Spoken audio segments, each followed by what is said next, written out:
Miss Catherine Bernardo, photos with Mr. Daniel Padilla. Abay, nag-i-ignite ngayon sa social media patungkol sa comeback. Abay, i-fact check natin yan. But before that, if you haven't subscribed yet to my YouTube channel, please don't forget to like, share, and subscribe at hit mo na rin ang notification bell for more showbiz updates. Bago tayo, of course, magpatuloy sa ating updates for today's video, nais kong pasalamatan kayo for always watching and trusting this channel. Thank you so much sa inyong panonood. Isang photos ang nagsisirculate ngayon online kung saan makikita ang photos ni Miss Catherine at Mr. Daniel Padilla na magkayakap, kung saan makikita natin sa photos na tila baga ito ang present na hairstyle ni Mr. Daniel. So dahil po dito, napag-usapan po ngayon sa social media at asang-asang ilan sa mga Katniel fans na meron ngang comeback na naganap. Pero syempre, ito po ay finact-check ng ilang mga online news na sinasabing walang balikan. Trending photo ni Catherine at Daniel, luma na. Ayon sa artikulo ng Abante, kumalat kamakailan sa social media ang pinakabagong larawan ni Catherine Bernardo at Daniel Padilla na magkasama na tila'y muling nagpapahiwatig ng muling pag-iri ng isa't isa. Ngunit binigyan diin ng pahayagan na ang naturang kuha ay luma na, hindi sariwa at hindi patunay na isang bagong pagbabalikan.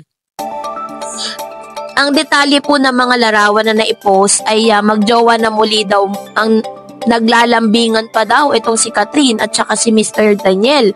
Tapos, sinabayan pa ng ilan sa mga post ng netizen at ng mga kasama ni Miss Catherine na nagdodrawing po siya ng isang couple ng pusa, si Cat, at saka yung lalaking pusa naman ay nakasalamin, na sinasabi po ng ilan na yung nakasalamin na pusa ay tumutukoy daw kay Mr. Daniel Padilla. So, yun po yung kaya talagang parang napagtagmi-tagmi ng mga netizen na meron na ngang comeback na magaganap. Pero kung susuriin po natin yung photos, malinaw po na ito po ay isang malaking edit, no? Ay usong-uso na po ngayon ng AI, 'di ba? Kaya naman talagang pina-fact check po natin siya kasi maraming netizen na agad nagtaka kung ito ba ay huling nakunan o bahagi na lamang ng throwback or memory dump. Ayon sa Abante, ito ay hindi bagong kuha kundi isang luma na raw talaga na hindi nito ipapahiwatig ang revival na romance. Dahil dito, nag-react ang ilan sa mga netizen patungkol dito.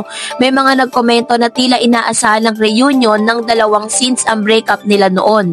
May mga nagsabi na hopeful pa rin sila habang iba naman ay nagbiro na baka sa mga throwback content lang talaga ito. Nagbabalik agos din ang hashtag na #Katniel, #DKMood at iba pang usong fans tag sa mga post.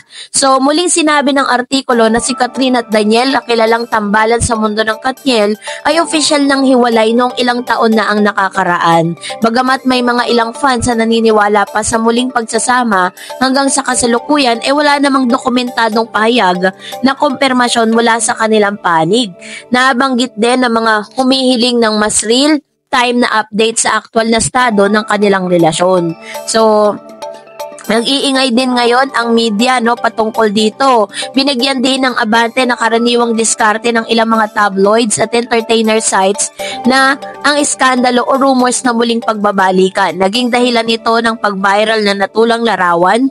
Gayunpaman, walang bagong patunay ang nag-ugat sa pagiging luma lamang ng larawan. So, ayon nga po sa isang online news sa wala pong balikang naganap hanggang walang malinaw na pahayag at sariwang ebidensya.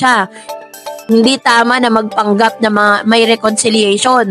Ito'y isang malaking paalala na maging mapanuri at hindi agad buo ang paniniwala sa bawat trending post, lalo na kung hindi raw tunay at tanggal sa mga lumang larawan. So, sa panahon kasi ngayon, uso po yung tinatawag na Throwback Thursday. So, yun naman ay tinawag na Flashback Friday. At iba pang tropang pang memory lane. Madalas nating ipinapakalat ang lumang image gaya ng bago. Nagiging tricky ito kapag sinasabing latest photo, tila material na bagong totoong kalagayan ngunit di pala.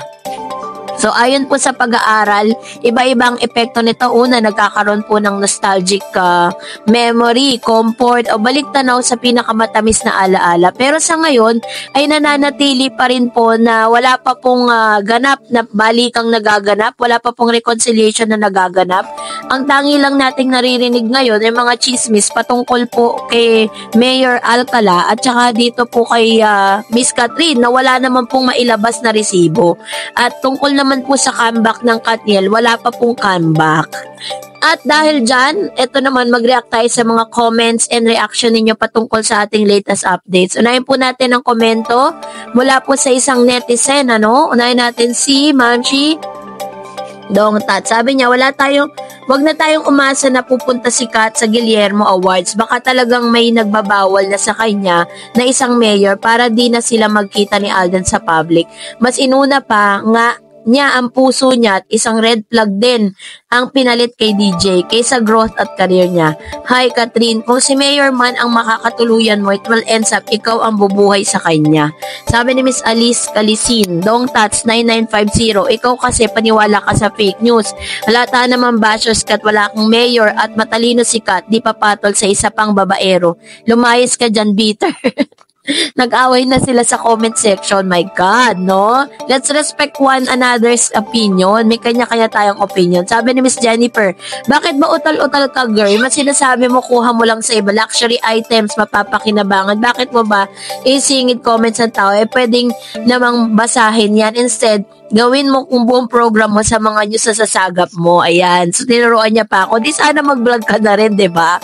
And at the same time, at least, di ba, may opinion ka pa rin. Sabi ni Miss Bergie, congratulations Kat din. Hi Ma'am Dars. Ask ko lang Ma'am Dars, alam mo ba kung magkano kinita ng first day ng movie ni Miss Charo and Ding Dong and Only We Know?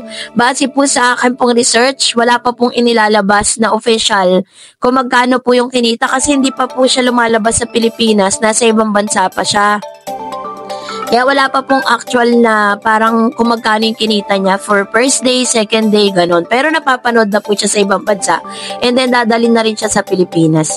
Another one, sabi ni Miss Geraldine, pupunta naman kaya ang Kat din. Siguro hindi talaga sila in good terms. May malaking tanong, okay naman sila pagkatapos ng Thanksgiving party. Bigla na rin walang komisyon.